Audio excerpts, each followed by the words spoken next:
to WritersConnect Instagram live interviews where we meet some Wattpad authors who are out there making waves. I'm your host, Rodney V. Smith, horror writer, Wattpad star, and Watty award winner. Like I always say, someone made a mistake of leaving this channel open, and here I am. This morning we're talking with Kate North. She's a former Watty's winner. Since we're doing the whole Watty's experience for the month of April, leading up to the announcement of the Watties, maybe in May, we'll see. But we want to know about your Watties experience. Tell us a little bit about yourself, Kate. So obviously I'm from England. I've been writing as long as I can really remember. I joined Wattpad, God, when I was like 11 years old, I think. Wow. I'm 23 now, so quite a while ago. Obviously on different accounts. So then I changed over to my Wattpad account, the one that I'm on now, 8 years ago, where I started off with pieces of you, and then loads of different ideas started coming up, not on my profile now, unfortunately, but yeah, then that arose to Dead If You Do when I was at university. So yeah, when I was studying to do creative writing as well.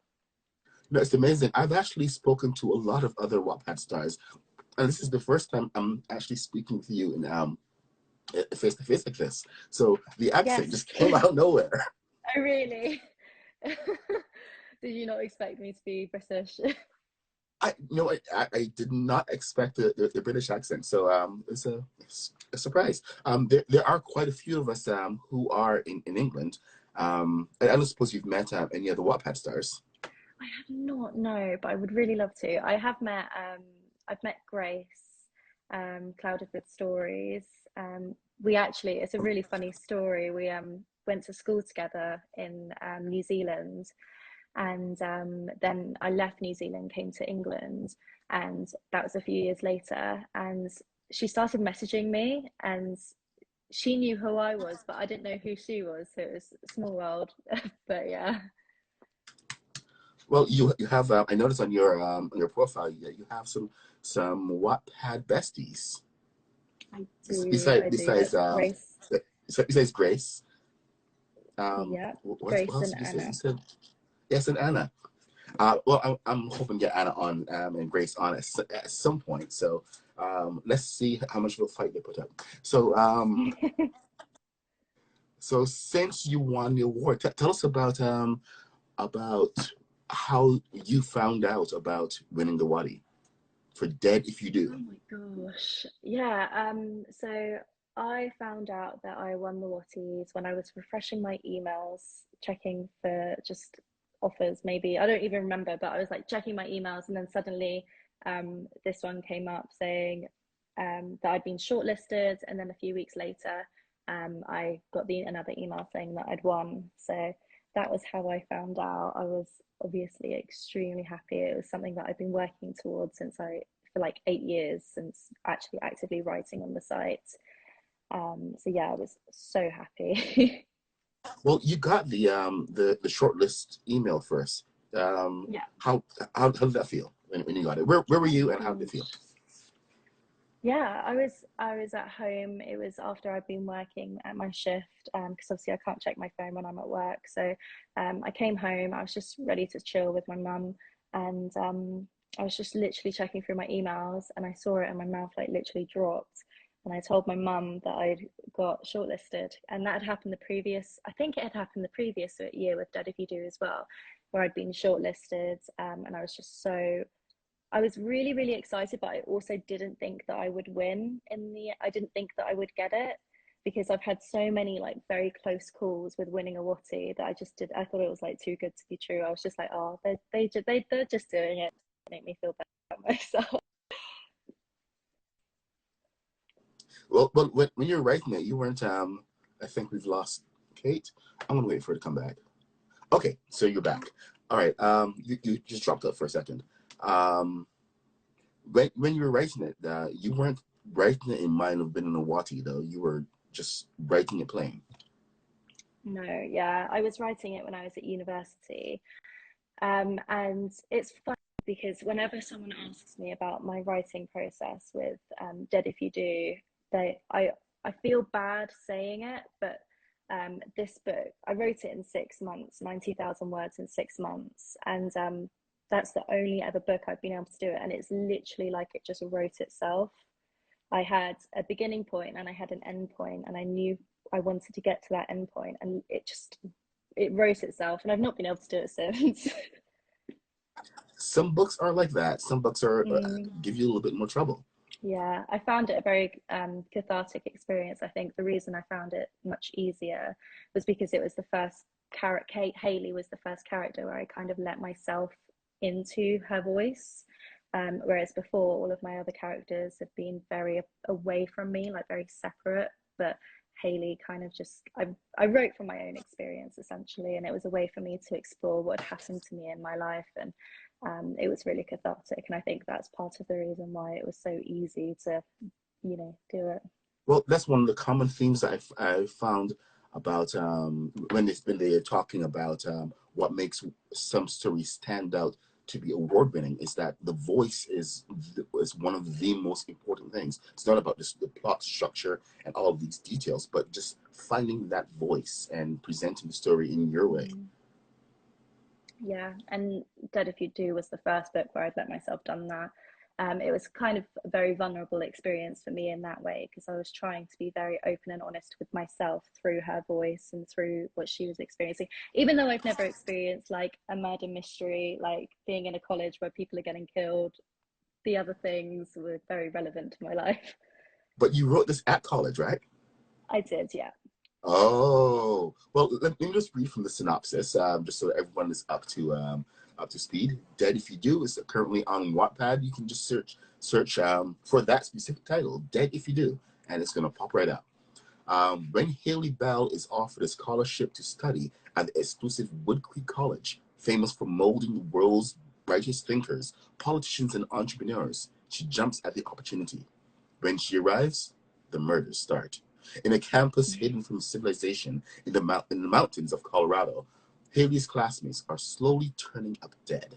As the bodies pile up and eyes of suspicion turn on her, Haley finds that there's a reason why she was brought to Wood Creek, and it wasn't to study. There's a little quote in here from Leia.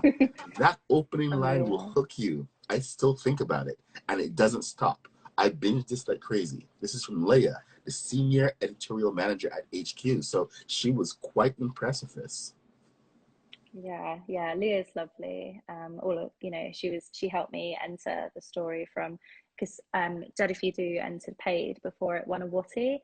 So she was the person who helped me with that whole process, and she was amazing. She's really lovely. I'm gonna have to beg her for a quote now. Yeah. Brilliant. Okay, so apparently murders weren't happening at your school, but you did take a big piece of yourself and put it into the story. Do you want to talk about that a little bit more? Yeah, I can. So obviously there's the college part where Haley had moved away from her hometown to a place that was quite foreign to her. So that element, now that I'm thinking about it, was very much me as well, trying to explore missing home and being in this strange new place and meeting these strange new people. New And Zealand, then right? no, so I used to live in New Zealand. So I guess that could kind of go into it as well. I moved from England to New Zealand when I was 13, 14 years old. And then I moved back to England. I was only there for about a year. So at this time, I'd gone from the south of England to a place called Bath, which is quite famous for its Roman baths. The Romans used to live there and stuff. But yeah, I'd moved from my hometown about 3 hours away from my hometown up to Bath, up to this place where I knew nobody. I literally knew nobody, and I've never been there before apart from going to visit the university. So that was points that I'd put into myself. But I think the most prevalent part was Haley kind of like experiencing the loss of a loved one. My dad passed away when I was 17, and in the book, Haley's cousin had passed away, and she was very close to her cousin. And again, it's not something where I'd ever let myself write about it. So I feel like writing Dead If You Do through Haley, through this character who's just lost someone very important to her, helped me kind of experience my emotions through that as well, which is again maybe why it was so easy for me to write, because I've been holding it back for a very long time. Wow. Well, I guess just having that experience can really inform how you are going to approach a book, and because they do say write what you know. Yeah. Okay, well, how important do you think that is, as well as, say, the voice that you brought to it? Because your entire perspective changed because this was a lived experience, not the murders, of course, but the lived experience that you could bring to being in the college, the authenticity that you could bring. Yeah, I think it definitely, well, it was the first book where I'd completely written a book essentially from start to finish in 6 months, 90,000 words. And I'd never even got close to that word count. Before that, the biggest book that I'd written was Pieces of You when I was like 15 years old, and that was 30,000 words. So I feel like I did need to kind of like experience those things in my life to be able to get to that point. But I also feel like, so at the moment I'm rewriting Pieces of You. This is the first book that I ever posted on Wattpad, and the characters are very, very different from me, which might be why I've been writing it for about 6 years, because it's very difficult to do. But yeah, I'm finally getting somewhere with that. So I don't think it's necessary to put yourself in to have those experiences to be able to write other things. But I also think that if you put yourself in that situation, if you see the world through your character's eyes, then that does help quite significantly. Okay, well, I guess I'm not going to ask about your writing process, because you're very genuine in how you put your words forward. So I'm going to have to go and possibly read. Would you like me to? Actually, no. I should probably talk to Leah about that, but about reading the first chapter for our podcast. Give it a little bit of voice. Okay. So you entered Page Stories before you won the Watty. Yeah. Okay, let's talk about the actual winning the Watty. When did you find out? Did you find out did you find out before or on the announcement? I found out before. I think it was like a week before. Then I don't know. I can't remember exactly how long it was when I was told versus when they announced it. Yeah. I just remember like not really believing it. I was surprised, like, because honestly, I've been writing on Wattpad for 8 years, 9 years, and it has been such a long journey that the Watties kind of became this elusive thing for me that I'll never be able to get. How many times did you enter? Oh God, so many times. So I entered probably every year until they added the rule where you can only enter 50,000 word novels, because that was the point where I was like, I do not have one of those. So I think I missed out 1 year out of like 8. Yeah, I think that was 2018 when they changed the actual structure. Yeah. So you actually had to go through writing the whole synopsis and everything and give them a whole breakdown. Yeah. Oh my gosh, yeah, I've gotten I had been quite close a couple of times. So before they changed the 50,000 word, you know, the thing that they need, I got shortlisted. I think I got shortlisted with Pieces of You, and that was quite a long time ago. So I might be wrong, but I'm pretty sure I did. And I think it was a long list actually, because they one year did a long list and a short list. yeah, and I got longlisted. Yeah, I got longlisted with Pieces of You. I didn't win, and then in 2020 I entered Dead If You Do as a completed piece of work, and I didn't win, which was, you know, really hard for me, because I felt like I'd put in my whole heart and soul into this book, and I didn't get it, and I nearly didn't enter in the 2021 ones, because I was like, I'm not going to win. I didn't win last year, so if it's the same book, you know. So you didn't edit or anything? Not really, no.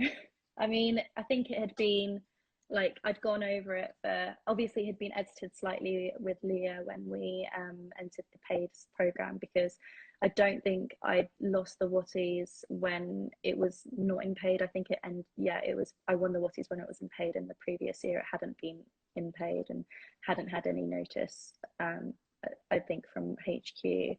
Um, yeah, so well, I've lost my train of thought here.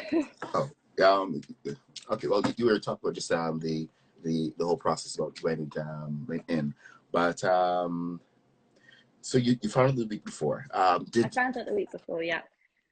what changed for you after you won the Watty? Oh, This was a live announcement last year. You actually, yeah. Yeah, it was, wasn't it? Yeah. yes, and Yeah, I actually did a presentation for one of the awards. yeah, it was lovely. And I remember watching the live stream, and I obviously knew at this point, and I was waiting for it. And they said, "Dead if you do." And then I think one of the presenters went, "You're dead if you do, and dead if you don't, damned if you do, damned if you don't," or something like that.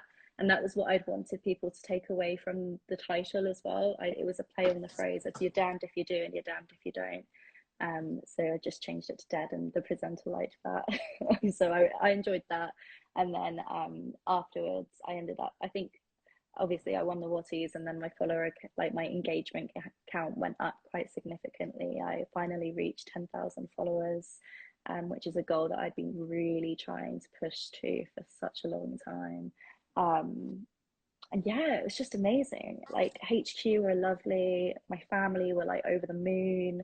Um, and yeah, it felt like I'd finally gotten something that I'd been working very hard for. And I feel like that can't really be put to words, like the sense of accomplishment that you get. Well, that sense of accomplishment is huge, especially for a site like Wattpad where we have so few official awards. Are you looking forward to the Exactly. Watties this year? I am. I'm really excited. I'm looking Do you, forward to the miss. do you have Sorry. something new? Do you have something new you're I working on? can't. I have something that I'm working on, but I don't think it's going to be what is ready. But I am mostly just excited to see what comes up this year, like with the mystery thriller genre. That's the genre I always keep my eye on to read new books. And every single year, there are new authors put on the mystery and thriller list that just are incredible. Well, remember and this is something that everyone should keep in mind is that you don't start writing your novel when they announce the Watties because that's a very short time. You should be Yeah, writing yeah, before and polishing to exactly. get into the submission deadline. Yeah. But I know And a it lot of people. depends. Go Oh, ahead. sorry. I was just going to say it depends when the deadline is, whether I can submit what I'm working on at the moment. I'm writing pieces of you and I'm updating every Friday. So it depends when the deadline and how that correlates with my updates, because I don't want to write for the Watties. I want to write still in my own process, and then maybe next year I can enter. Well, they changed it one year to actually have the process a little bit longer, where it was almost like a whole year to prep and everything.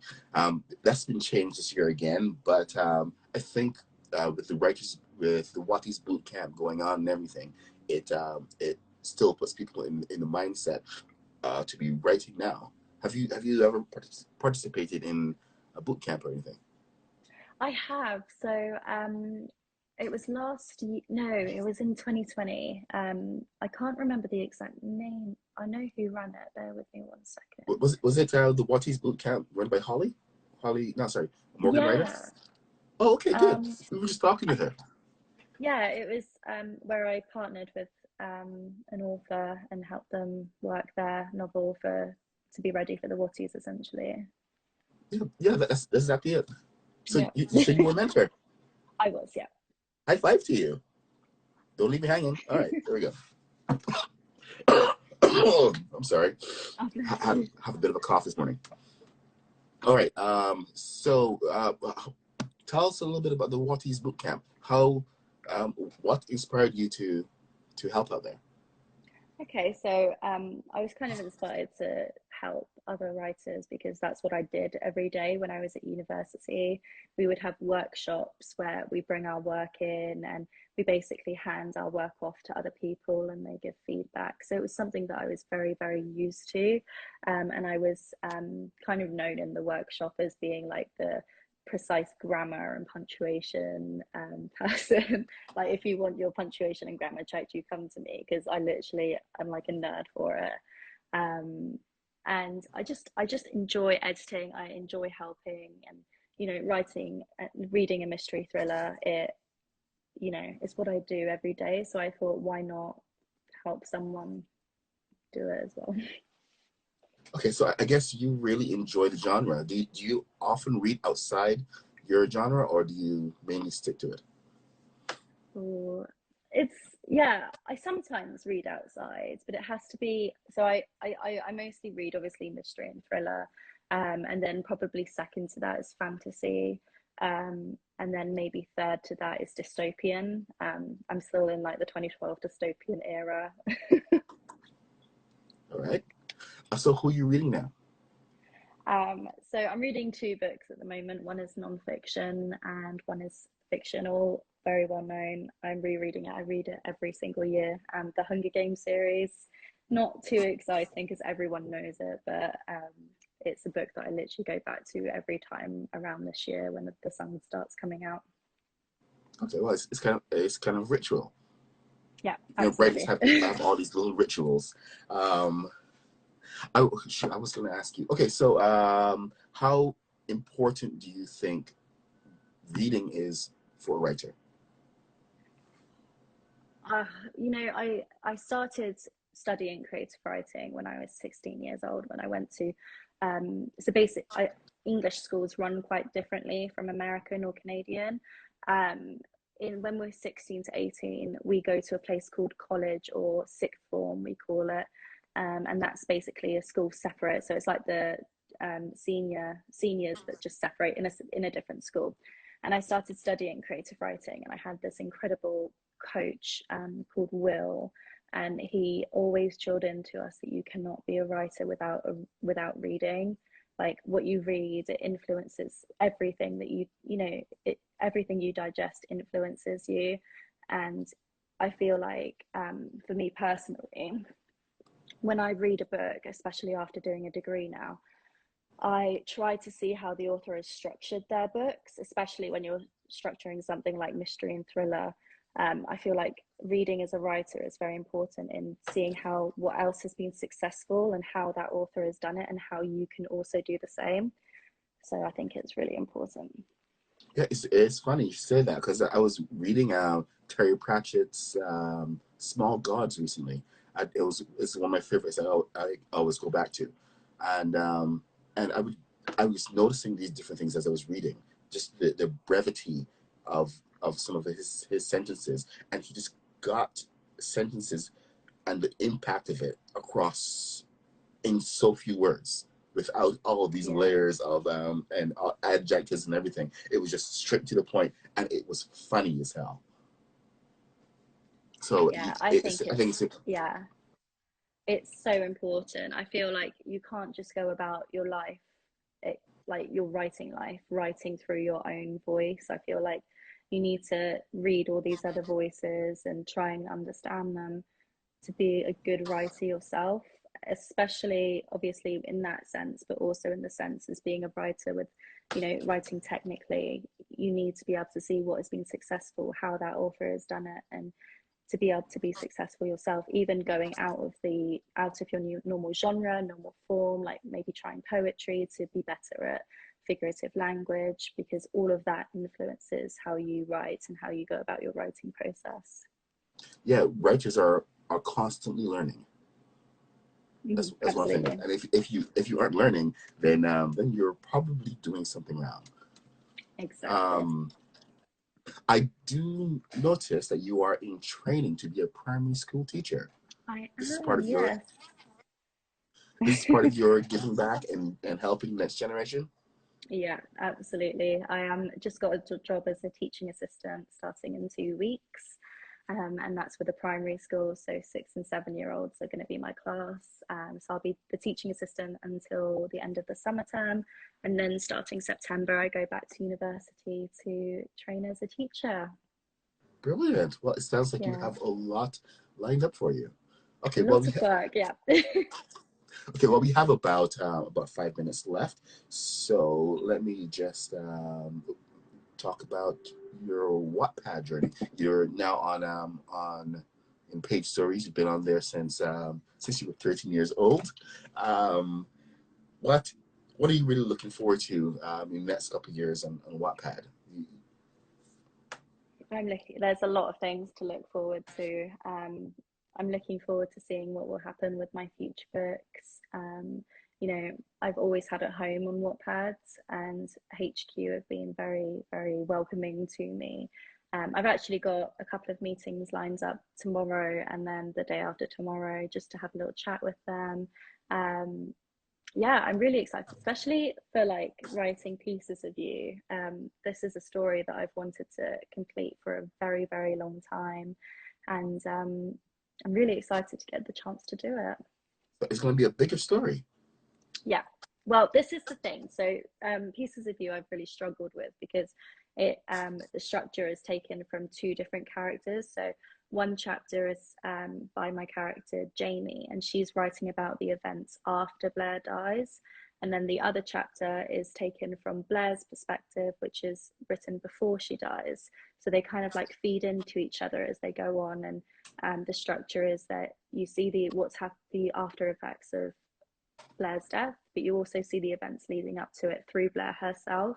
So as the chapters go on, you start getting a bigger picture of what's actually going on and who is responsible. So you mean we're getting a little idea of it through Pieces of You? Yeah, exactly. Yeah, I had I'm to like that figure on out the how to nose. structure that properly. It's kind of on the nose, that bit, yeah. Well, what the nose or what is that on the nose? Me or the book? The book is very, like, the title is very on the nose. You literally find out the story through getting different pieces of the characters. Hey, well, sometimes you have to be either clever with the title or you have to be straightforward with it.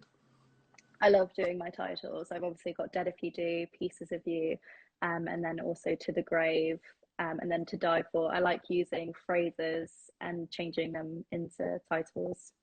Oh, you think you're so clever, don't you? Well, if you didn't, then you wouldn't be a writer, and that's what we are all here for. Okay, well, Absolutely. thank you so much for joining us Thank today. you. And Thank I'm you for glad we having can me. have this chat and actually talk. We've been talking via chat for so long, but so it's great to Yeah, actually talk to you face to to like face. officially meet you. Yeah. Yeah, I mean, like it didn't even dawn on me, so I'm feeling just a little a little embarrassed there. But Oh. anyway, now I have to do a double check and make sure that everyone I'm talking to I've actually spoken to. So. All right. Well, thank you so much for joining us. Thank We you. have another panel coming up in May. I forget the date. I think it's May 5th. Let me just double check the calendar. Um, I'm terrible at this. And I know that I'm probably going to get yelled at. Okay, yes, May 7th. Okay, so we have another panel coming up on May 7th. This is going to be Pantsers versus Plantsers. Sorry, Pantsers versus Plotters. So it's going Okay. to be, Yep. it's going to be quite the tussle. I think we have our panelists already set up, so please keep an eye out for that. This is these interviews are going to be carrying on for the next month, and it's all about the Watty experience. So we're going to be talking to more Watty's winners and short listers, long listers, just to get their different experiences. Kate, you were the first one today for the official panel because this entire month is Watty's month. Watty's will be announced in sometime in the next certain time that I can't talk about until each of you actually tells me that I can talk about it. But anyway, the I've lost my train of thought. Okay, well, anyway, for more information about the next panel, you can find it on our Wattpad profile. Link is in the description and is in our profile, and our website at WritersConnX. Remember, we have more of these writer conversations coming up. Mondays, Wednesdays, and Fridays are the official days, but Tamara is going to be interviewing me tomorrow, and that will be interesting. I'll be on the other side of the. Yes, I'll be in the other chair. Okay, well, anyway, thanks once again, Kate, for joining us. Thank you so much. Right, you can find Kate on her social media at Kate North on Wattpad. Just go and search. She's really easy to find, and she's also on I think Twitter and Instagram at KTB Writes. So and she's also on TikTok. So yes, barely, but yeah. but I'll try to pop some links in the description. But thank you once again. Thank you so much. Okay, say bye, Kate. It's lovely chatting. Bye. For WritersConnX, I was and I still am Rodney V. Smith.